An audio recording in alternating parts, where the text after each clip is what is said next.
Halleloia, halleloia. Miaraba antsika rehetra amin'ny anara-maherin' Jesosy Kristy. Tonga soa ianao eto amin'izao fandarana anina saza izao androany alatsinainy 10 Aogositra 2020. Mino aho fa Andriamanitra ny fahasoavana ne sy ny fiadanana ne amino anao ary kasika ny fonao anokatra amin'ny masom-panahinao ahatakaranao ny sitrapony androany. Amen. Ny lohateny androany dia ny hoe ny fankatoavana. Ny fankatoavana hoe miaina araka ny fanekena dia ny fankatoavana zany. Amen. Miaina araka ny fanekena dia ny fankatoavana. Alleluia.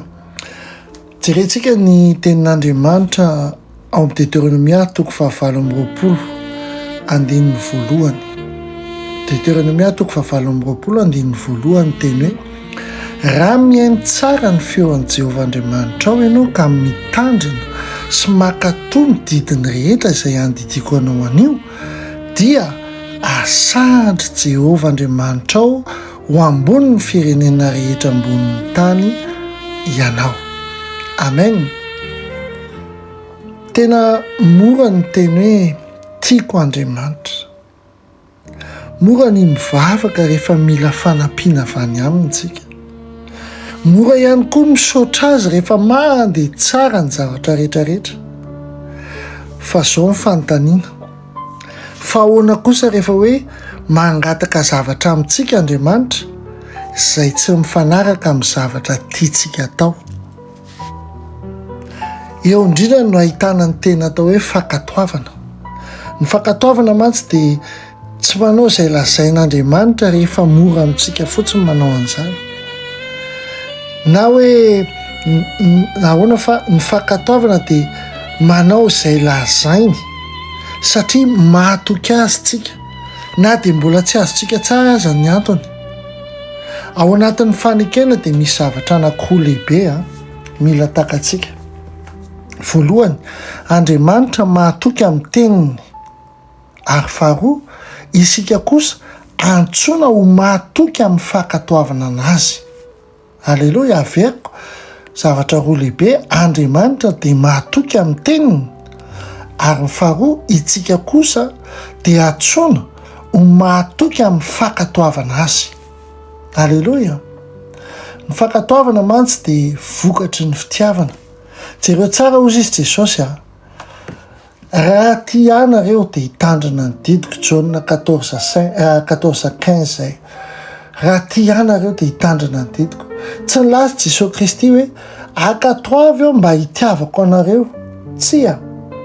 Fa satria efa tiantsika izy dia isika zany mamaly an'izany fitiavana izany amin'ny atao hoe fankatoavana. Izany mahasamihafa ny atao hoe fivavahana fotsiny sy ny atao hoe fifandraisana amin'Andriamanitra. Ny fivavahana fotsiny dia mety milaza aminao hoe tsy maintsy manao an'izao ianao, tsy maintsy izao ny ataonao.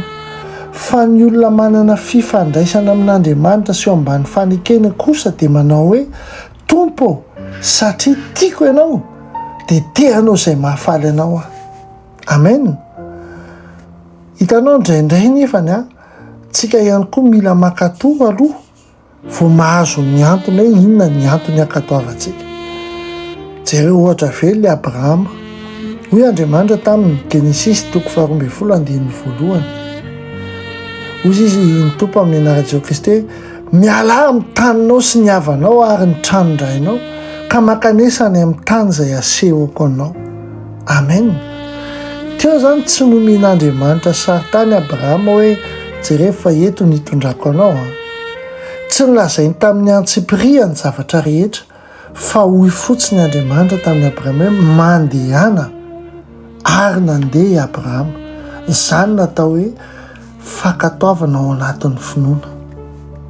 Misy fotoana mety tenenan'Andriamanitra aminao hoe avelao io zavatra io, na hoe mambela ianao eloko, na hoe aza mandeha amin'io lalana io na ataovy io zavatra io, na hoe andraso aloha. Dia mety antany ianao hoe fanahoana Tompo. Indraindray tsy omeny antsika avy hatrany ny valiny. satria misy fotoana zay hoe tsy mila fanazavana bebe kokoa tsika fa mila fitokisana bebe kokoa. Amen. Ny tsy fankatoavana kely dia mety hitondra vokatra tena lehibe eo amin'ny fiainana. Vokatra hoe rehefa tsy mankatoa kely ianao dia mety misy zavatra lehibe tsy tianao izy eo amin'ny fiainana. Misy tantara anankiray izay mantsy tena mampieritreritra ao anatin'ny Baiboly. Nandidy Saoly mpanjaka Andriamanitra, saingy tsy nankatoa tanteraka izy. Dia rehefa nanontaniany Samuely izy i Saoly zany dia niezaka izy nanazava ny antony. Ary na inona antony teo dia hoy Samuel tamin'ny Saoly tamin'ny Samuel voalohany 5:12 hoe indro ny mankatoa ny tsara noho ny fanatitra ary ny miaino no tsara noho ny samborany ondrolahy. Tsy mila mifanipofontsika fotsiny Andriamanitra fa ny fontsika mihitsy ny tena tediavina. Afaka mihiritsika, afaka mivava, afaka manompo am-piangonana, afaka manao asa soa. Kanefa raha misy zavatra efa nasain'Andriamanitra foitsika ka mbola hifikirantsika nefa dia tena mila mandinika ny fontsika isika. Ny fankatoavana no manam-porofo fa tena manakaiky an'Andriamanitra ary manaiky an'Andriamanitra ho tompo isika. Tiako mena amin'ny te sazy ty moa dia manome ohatra ny andavanandro foana amin'izay tena hitanao mihitsy ny pratika an'ilay izy eo amin'ny fiainanao isan'andranandro. Aleo saratsaina hoe misy zazakely mandeha miaraka amin'ny rainy eny an-dalana. Tampoka teo dia ozy ny rainy hoe mijanona.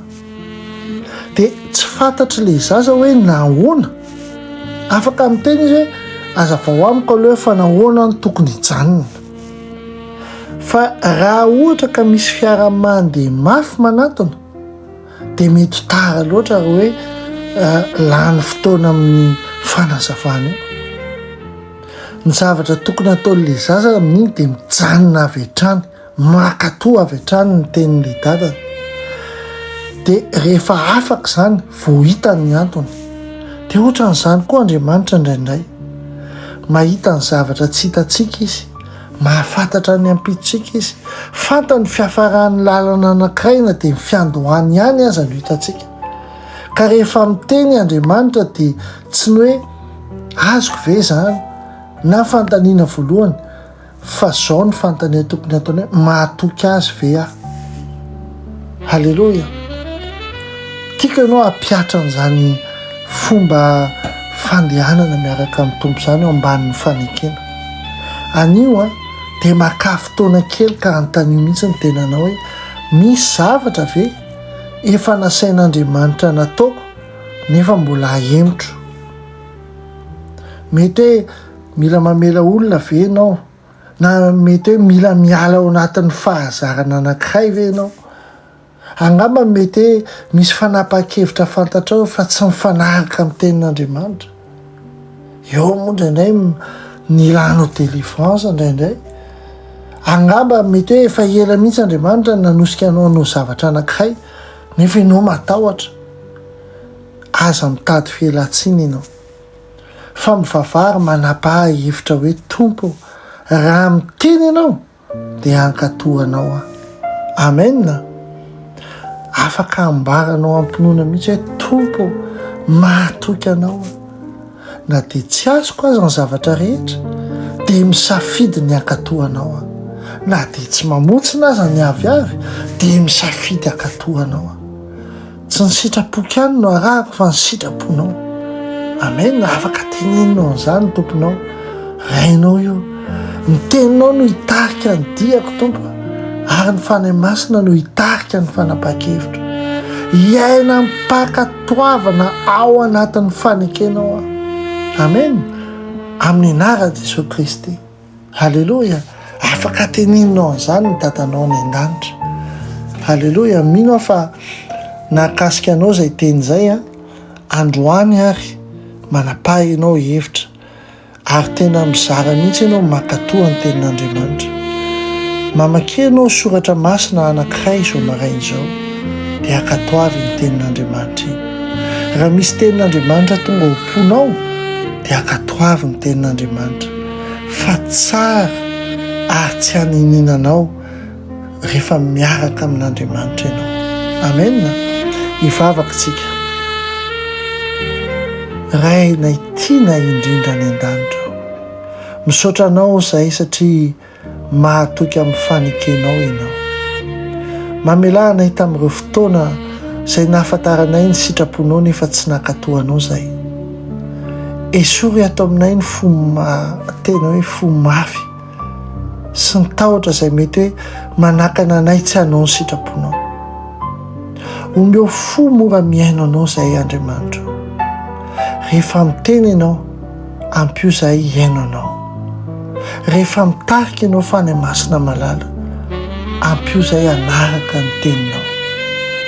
Ary na dia tsy hitanay aza ny lalana manontolo Tompo fa omeo finoana izahay hanao ny dingana manaraka satria fantatro Tompo fa tsy hitondra anay any amin'ny toerana andravanay ianao fa hitondra anay any amin'ny lalana efa nomaninao anay ary entinao any amin'ny planina tsara any amin'ny fihevitra tsara azahoanay fanantenana any amin'ny avy. Misafidy zahay an'io Tompo ny aina amin'ny finoana sy amin'ny mpakatoavana ao anatin'ny fanekenao satria tianay ianao Jesosy ary te ampiseho zahay hoe tena tianay ianao amin'ny alalan'ny fakatoavana anao sy ny teninao. Tompo, izany vavaka izany dia oka hikasika ny fony tsirairay avy izay miaino an'izao afatra zao zao hanina zaza zao amin'ny nara maherinao Jesosy Kristy. Amen. Amen. Tsara ny tompontsika, tsara ny tompontsika ary tsara foantsika mijanona ao ambanin'ny fanekena, ao ambanin'ny fifandraisana akaiky miaraka amin'Andriamanitsika. Ary eny tokoa fahasoavana sy famindrapona ianaraka anao amin'ny andro rehetra iainanao dia toetrandro lava ao an-tranon'i Jehovah ianao. Amen. Aza dino rapitso manana vahintsika Pasteur Shekina manomboka rapitso talata 1 ny volana Aogositra. Ampitiavana be dia be Docteur Ina Telesforiany.